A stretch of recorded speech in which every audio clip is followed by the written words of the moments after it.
안녕하세요. 크립토TV입니다.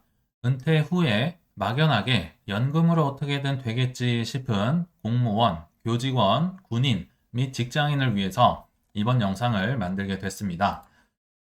최근에 이런 기사가 있었어요. 국민연금 조기 수급자가 현재 사상 최대치를 기록했다고 하는데요. 이게 어떤 걸 의미할까요?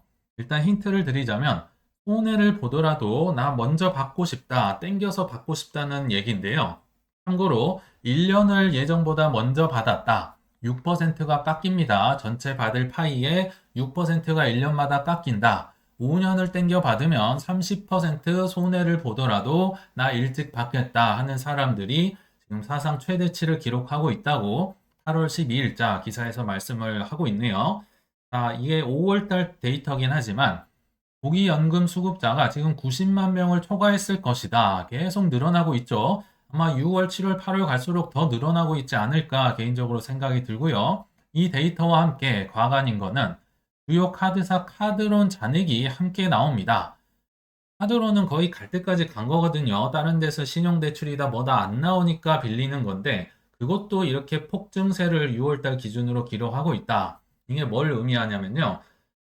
이렇게 은퇴를 했습니다. 월급이 끊겼겠죠. 그리고 이제 어떤 예정된 나이에 연금 수령 나이가 있겠죠. 그 사이 기간, 뭐 1년에서 길면 2년, 3년, 요 정도를 견딜 수 없다. 1년, 2년이 뭡니까? 단 3개월만 월급을 받지 않아도 그 가정의 경제가 엉망이 되는 경우 굉장히 많이 있거든요.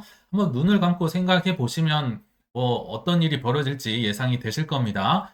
그게 이제 견디기 어려우니까 지금 손해가 문제가 아닌 거죠. 빚으로 막고 있고 얼른 땡겨서 받고 있다는 뜻인데요. 물론 나라는 그래도 국민연금이 좋습니다 하겠죠. OECD 평균 이제 연금 소득 대체율이 58%. 내가 직장 다닐 때 100만 원을 받았으면요. 은퇴 후에 한 58만 원은 받게 해줄게 라는 건데요. 물론 미국, 뭐 프랑스 이런 이제 서구권이나 이런 데는 잘 돼 있어요. 한 81만 원 받는 거네요. 그러나 한국은 100만 원 평소에 받았으면 은퇴 후에 47만 원 정도 받게 해줄게 라는 거고요. 이것도 굉장히 높게 저는 부풀려졌다는 생각이 듭니다. 실제로 이거보다 훨씬 낫다는 걸 뒤에서 실제로 국민연금 굉장히 그 평균 뭐 80만 원 정도밖에 안 되거든요.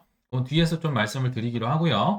그래서 아까 잠깐 말씀드렸지만 이 조기 노령연금 빨리 땡겨받으면 손해연금으로 불린다. 나라 입장에서는 땡큐인 겁니다. 왜냐하면 1년 당기면 6%씩 연금 깎여요. 공무원도 비슷합니다. 1년 땡기면 한 5% 깎이는 걸로 알고 있어요.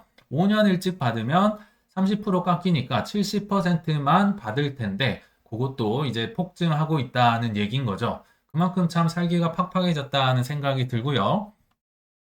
그럼에도 조기 수급하는 이유는 아까 보셨죠? 돈이 없으니까죠. 그럼 해결책이 무엇이냐? 결국 일을 해야 된다. 일하고 싶다가 아닙니다. 이 기사가 예전에 소개를 드렸지만 잘못 나온 것 같아요. 고령층 10명 중에 3명이 73세까지 일하고 싶다가 아니고요. 일을 해야 먹고 살 수가 있습니다. 아까 보셨잖아요. 국민연금은 그렇게 돈을 많이 주질 않습니다. 모든 연금 통틀어서요. 그러니까 국민연금뿐만 아니라 이제 공무원 연금, 사학연금, 뭐 군인연금 다 있잖아요. 모든 사람 이제 연금 수령액 월 평균을 따져보면 82만 원 정도 나온다는 건데요. 이것도 공무원이나 사학연금, 뭐 군인연금이 많이 받으니까 상대적으로 많긴 합니다. 그래서 이게 올라간 거지. 원래 국민연금만 하면 한 50만 원 정도 받는다고 해요. 그러니까 50만 원이든 80만 원이든 이걸로는 뭐 삶 자체가 운영이 되지 않겠죠. 아파트 관리비랑 뭐 몇 개 내고 나면 끝나버릴 거잖아요. 그러면 일은 해야 되는데 또 녹록치 않은 게요. 요새 젊은이들요. 어려운 일 하기 싫어하잖아요. 그래서 고령층이 하건 할 만한 좀 할 법한 일들을 다 차지하고 있습니다. 이 정도면 평생 할 만하지. 3040 몰리는 의외의 직업. 이거 경비원이거든요. 경미원, 뭐 주택관리사, 뭐 부동산 쪽은 이렇게 섭렵한 지 오래됐죠. 그리고 배달하는 거, 뭐 젊은이들만 하고 있어요. 그나마 어르신들이 할 만한 게 이제 택시인데, 택시는 수익이 안 나옵니다. 사람들이 많이 타지도 않고요. 지금은 뭐 코로나 때나 많이 붐볐지. 지금은 택시 잘 타지도 않는 데다가 나중에 우버 나오고요. 뭐 자율 택시 나오면 그마저도 다 사라질 것이다. 그러니까 젊은이들이 이걸 다 차지하고 있으니까요. 일을 하고 싶어도 할 수가 없습니다. 어르신 일자리 이미 3040이 다 차지했거든요. 심지어 고급 아파트에서 이 젊은 사람들 더 좋아할 거 아닙니까? 입주민들의 선호를 받으면서 아파트 디지털 관리까지 하고 있다고 합니다. 그런데, 그러면 난 공무원이었는데, 난 교사였고 국민연금 나 많이 받았는데, 이럴수록 저는 더 힘들 가능성이 있다는 생각이 듭니다. 왜냐면요, 이 직장인들, 특히 자영업이나 특히 대기업 같은 데는 이 가자마자 이 사회가 녹록지 않다는 걸 알아요. 그래서 정말 필수적으로 뭐 이 재테크라든지 연금이라든지 이런 거 공부를 하거든요. 근데 공무원, 교사, 군인은요, 딱히 특기가 없습니다. 나 그냥 나오면 연금 있는데 그걸로 특히 부부인 경우는 무적입니다. 뭐 정말 용감하죠. 아무것도 난 모르고 그냥 연금만 있으면 돼. 그럴까요? 제가 힘들 가능성을 뒤에서 좀 말씀을 드려보겠습니다. 일단은요, 연금을 받을 때 오늘의 뭐 포인트긴 한데 은퇴 후에 일하면요, 연금 감액 제도라는 게 있어서요. 뭐 제가 보통 얘기를 안 드리면 국민연금이든 사학연금, 공무원, 군인 다 마찬가지라고 보시면 됩니다. 다 동시에 해당하는 건데요. 은퇴 이후에 일을 하면 연금이 깎인다. 이게 오늘의 핵심입니다. 정말 벼룩의 간을 빼먹는 제도가 한국에서 잘 시행되고 있다. 그래서 최근에 또 이런 기사가 있었어요. 은퇴 이후에 일한 게 죄다. 월 뭐 한 300만 원 정도 번 12만 명의 국민연금이 깎였다더라. 물론 깎이는 걸로 뭐 끝나진 않습니다만 일단 깎는 것부터 말씀을 드려볼게요. 이런 법이 있어요. 국민연금법이라는 게 있어서 이제 깎을 텐데요. 일단 얼마 받는지부터 보면 조금 이제 지난 자료긴 하지만 21년도에 공적연금 평균 급여액 월에 얼마 정도 받느냐. 아까 뭐 전체 평균이 한 80만 원 된다고 했잖아요. 알고 보니까 국민연금은 55만 원밖에 되지 않습니다. 왜냐하면 뭐 자영업자라든지 주부라든지 이런 분들까지 죄다 포함이 돼 있고 이제 그 가입 시기가 작기 때문에 그렇고요. 이제 군인연금 270, 공무원 250, 사학연금 290. 이 정도면 그래도 좀 많이 받는다 싶겠죠. 근데 이게 이제 뒤에 뭐 산적해 있는 문제가 굉장히 많습니다. 그리고 유정연금은 제가 뭐 시간 관계상 여기선 다루진 않지만 그 부부끼리 이제 동시에 받을 때 한 명이 먼저 돌아가시면 그분 거를 이제 받는다고 알고 계시잖아요. 그거는 이제 굉장히 좀 아니란 생각일 수 있고요. 깎여서 줍니다. 유정연금, 국민연금을 예로 들어보면 남편이 많이 받고 아내도 가입을 했는데 조금 받는다고 해봅시다. 근데 남편이 뭐 한 60세에 돌아가셨습니다. 예를 들어서. 그러면 이 아내분은 선택을 해야 돼요. 내 거 국민연금을 계속 받을래? 아니면 남편분 거를 받을래? 당연히 남편분께 많을 거니까 요걸 받는다고 하잖아요. 그럼 내 거 포기를 해야 됩니다. 아내분이 내 거 포기하고 남편분 거 받는 데다가 그것도 한 60% 최대입니다. 그것도 많이 받아야 남편의 60%를 받을 수 있다더라. 아니 싫다. 그럼 아내 거 받으면 어떻게 할 것이냐? 아내 거는 뭐 얼마 적겠지만 그거 받고 남편 거에 최대한 30% 정도 받을 수 있습니다. 그러니까 이게 생각보다 많이 거치면서 줄어든다는 거죠. 다 같이 해당이 되는 거거든요. 그래서 뭐 부부라고 해서 그렇게 안심할 건 아니다 말씀을 드리고 참고로 이 군인, 공무원들이 이렇게 많이 받는 건 이유가 있겠죠. 일단 보험료율 떼는 돈 자체가 다릅니다. 국민연금 4.5% 각자 떼잖아요. 공무원 사학연금 9%씩 떼니까 당연히 최소 2배 이상 불어 넣었으니까 당연히 훨씬 많겠죠. 군인도 7% 정도 뗍니다. 그리고 가입 기간 자체가 다르다. 공무원 사학연금 군인들 거의 뭐 평생 직장이잖아요. 그러니까 거의 30년 가까이 되기 때문에 어마어마한 돈을 뭐 이걸로 생활이 되기는 쉽진 않겠지만 아무튼 뭐 이분들이 이제 많이 받는 건 사실이긴 하죠. 국민연금은 19년밖에 되질 않는다. 이 정도를 이제 알고 한번 넘어가 보시겠습니다. 60에서 65세 기간에 소득 있는 업무의 종사자는 국민연금을 감액하겠다. 65세에 받는다고 치면요. 60세부터 받았다. 근데 내가 그때 어디에 다시 취업이 된 거죠. 그러면 너는 소득이 있으니까 국민연금 깎겠다고 하는 겁니다. 근데 이마저도 국민연금은 이게 공무원이나 사학연금에 비하면 좋은 겁니다. 그 이유는 또 뒤에서 말씀드릴게요. 자, 예를 들어 볼게요. 근로소득, 사업소득, 임대소득, 임대는 사업에 포함된다고 하면요. 자, 이제 은퇴를 했습니다. 근데 재취업이 됐습니다. 근데 난 연금을 받고 있어요. 그럴 경우에 근로소득과 사업소득이 발생하겠죠. 요게 2024년 기준으로 국민연금 기준입니다. 약 298만 원을 초과하는 분에 대해서 이제 국민연금을 깎겠다는 겁니다. 그러니까 300만 원이 안 되면 깎을 게 없는 거고요. 300만 원이 넘으면 깎을 게 생긴다는 건데 요새 최저시급이 너무 올라서요. 그 필리핀에서 가사 도우미 그분도 240만 원 정도 받습니다. 240, 250. 그러니까 300 이하를 벌기는 생각보다 어렵다는 생각이 들어요. 웬만하면 해당이 될 것이다 생각이 들고요. 여기 보시면 이 초과에 A값이라고 써 있죠. 그러니까 근로소득, 사업소득이 300만 원을 넘었다. 예를 들어 내가 400만 원을 벌었다면 뭐 여기에 해당이 되겠죠. 100만 원에서 200만 원 미만 초과액이 그러면 결국 감액 금액이 국민연금 내가 받는 거에서 5에서 15만 원을 빼고 준다는 얘기입니다. 그리고 한 350만 원 벌었다. 그럼 50만 원 초과분이 여기에 해당되기 때문에 한 0에서 5만 원 정도 매월 깎는 거기 때문에 이게 그렇게 막 작지만은 않습니다. 그리고 한 600, 한 500 정도 벌었다. 그럼 여기에 해당이 되겠죠. 그래서 웬만하면 여기 3개 안에, 특히 여기 안에는 들어올 것이다 생각이 듭니다. 국민연금만 이런 게 아니에요. 다른 연금도 다 이렇게 깎입니다. 제가 한 예시를 들어드린 거고요. 그리고 여기에서 끝이 아니겠죠. 이렇게 하고 끝나면 제가 얘기를 안 했을 거고. 자, 근로소득이든 사업소득이든 이런 사업 받는 데다가 연금이 더해지잖아요. 뭐 무슨 연금이 됐든지 그러면 요거는 종합과세로 그러니까 누적 과세가 된다는 거죠. 종합과세 쪽으로 넘어가서 우리 뭐 400만 원 미만은 6%, 5천만 원까지는 15%, 8,800만 원까지는 24% 때린다는 그 종합과세에 해당이 됩니다. 그러니까 연금을 받아서 이제 일을 다시 시작했다. 연금도 깎이고 세금도 누적돼서 올라가는 또 효과를 거둘 수 있겠죠. 그리고 국민연금 수령의 절반에, 그러니까 이게 뭐 불행 중 다행이라고 할까요? 연금을 받으면 그 수령한액의 절반 정도의 8%를 딱 때려서 건강보험료를 내시오. 요게 이제 최근에 생겼습니다. 한 2년 전쯤 생긴 걸로 알고 있는데요. 이게 뭐 벼룩에 간을 떼먹지. 그러니까 연금 받으면 쉽게 말하면 일하지 말라는 겁니다. 이런 험한 꼴 당하면서 당신 그렇게 연금 깎여가면서 세금 내면서 할 거야. 뭐 이런 느낌입니다. 물론 공무원과 교사도 제가 별 말을 안 하면 다 비슷합니다. 게다가 건강보험료는 아시겠지만 아파트든 뭐 자동차든 재산분에 대해서 내는 건 지금 별도로 연금만 얘기를 드리고 있는 겁니다. 그러니까 연금만 믿고 있기로서니 이 깎이는 것도 있는데다가 뭔가 막 깎여서 세금처럼 내는 게 너무너무 많더라.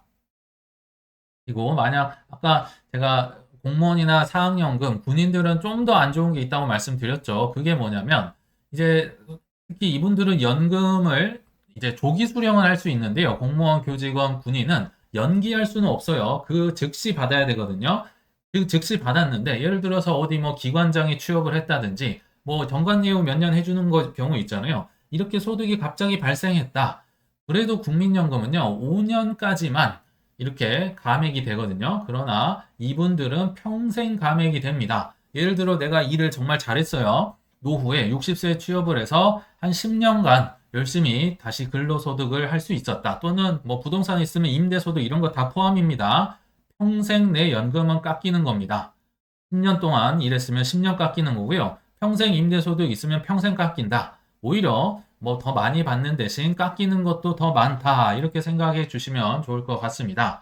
자, 그러면 아까 근로소득, 사업소득, 임대소득을 연금 깎인다고 했었죠. 그럼 다른 소득들이 있습니다. 예를 들면 이자소득, 배당소득, 기타소득 이런 건데요. 요거 내가 은퇴 이후에 이런 소득이 올라가면 연금 감액이 안 되네. 맞습니다. 그래서 이자, 배당, 뭐 기타는 정부에서 이제 장려를 하진 않겠지만 이런 것들을 뭐 주식이라든지 이런 걸 장려하기 위해서 이렇게 만들어 놨다는 생각이 들거든요. 그러면 뭐 이자 배당을 하는 게 적어도 연금 쪽으로는 뭐 손해가 아니겠죠. 그럼 코인 시장은 어떻게 되느냐? 제가 알아봤더니 근데 이게 참 민망합니다. 코인은 아시겠지만 한국에서 제대로 대우를 받지 못하고 있습니다. 가상자산 사업자는요, 벤처 인증 등록 대상에서 제외가 돼 있습니다. 이번에 제외된 게 아니고요. 그냥 예전부터 이거는 도박이고 바다 이야기고 사기였잖아요. 아시겠지만 벤처 인증, 이노비즈 인증 이런 거는 인증 중에서 가장 아래에 있는 기본 중에 기본. 그렇게까지 어려운 것도 아니거든요. 근데 이런 것도 인증을 해주지 않습니다. 왜 그럴까요? 여기 보시면 아시겠지만요. 벤처에 포함되지 않는 업종, 기업고설, 연구소 이런 것도 제대로 만들 수가 없어요. 그 이유는 일반 유흥주점, 무도 유흥주점, 나이트 같은 거 얘기하는 거죠. 여기 무도장도 있네요. 뭐 로라장, 무도장, 기타 주점, 사행시설 관리 및 운영업. 그래서 바다 이야기인 거죠. 요 사이에 떡하니 블록체인 기반 자산매매 및 중개업이 있습니다. 그렇기 때문에 너는 벤처 등록 안 해줘. 이게 우리 아직도 한국의 현실이다. 그거 보시면 좋겠습니다. 참 안타깝죠. 그러면서도 정부는 이렇게 인정은 안 하지만 코인 거래소들의 감독 분담금을 굉장히 많이 받고 있습니다. 최근 기사입니다. 8월 13일인데 이게 뭐냐면요. 내가 당신들 해킹이라든지 이런 거 감시 감독하고 뭐 외부로부터 지켜주니까 이 쉽게 말하면 돈 내라 이거죠. 내가 너를 감독해 준 데 대한 감독 분담금 뭐 은행이든 증권사든 다 내는 거거든요. 근데 가상자산은 어마어마하게 많이 내고 있습니다. 특히 업비트를 겨냥하고 이렇게 만든 것 같은데요. 보통 은행은 총 부채의 0.004%를 분담금으로 냅니다. 총 부채가 많을까요? 영업수익이 많을까요? 영업수익이 거래소의 경우는 훨씬 많습니다. 근데 가상자산은 영업수익의 0.5%나 때립니다. 다른 뭐 증권사, 자산운용사의 0.14, 0.36, 뭐 0.15 이런 데보다 훨씬 높은데 그럼에도 이제 인정은 안 해주면서 분담금은 많이 내라. 내가 너를 더 많이 지켜줄게. 뭐 이런 거죠. 그리고 또 최근에 8월 13일 기사였는데요. 금융당국은 영업 종료된 코인 거래소 쉽게 지금 좋게 얘기한 거지요. 코인 하다가 너무 규제가 세고 하니까 망한 거래소거든요. 뭐 한비코라든지 뭐 이런 거래소 있던데 너 망했지만 가상자산 보험에는 가입해. 왜?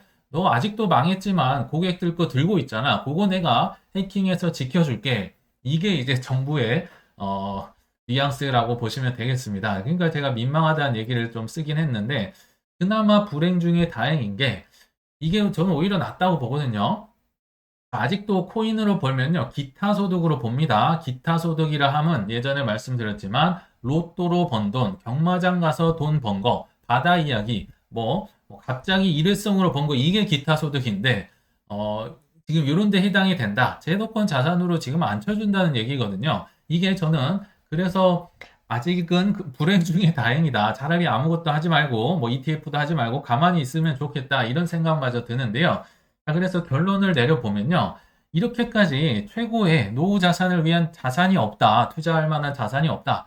세금 있습니까? 없습니다. 그리고 나중에 생기더라도 뭐 기타 자산이든 뭐 아니면 스테이킹 쪽은 배당이나 이자 이런 쪽으로 가겠죠. 있더라도 적어도 연금 쪽에서 손해본 건 없어요. 그래서 세금도 없고 이자는 있고 연금 감액 없고 시세 차익마저 어마어마하게 크다면 이만한 게 있을까?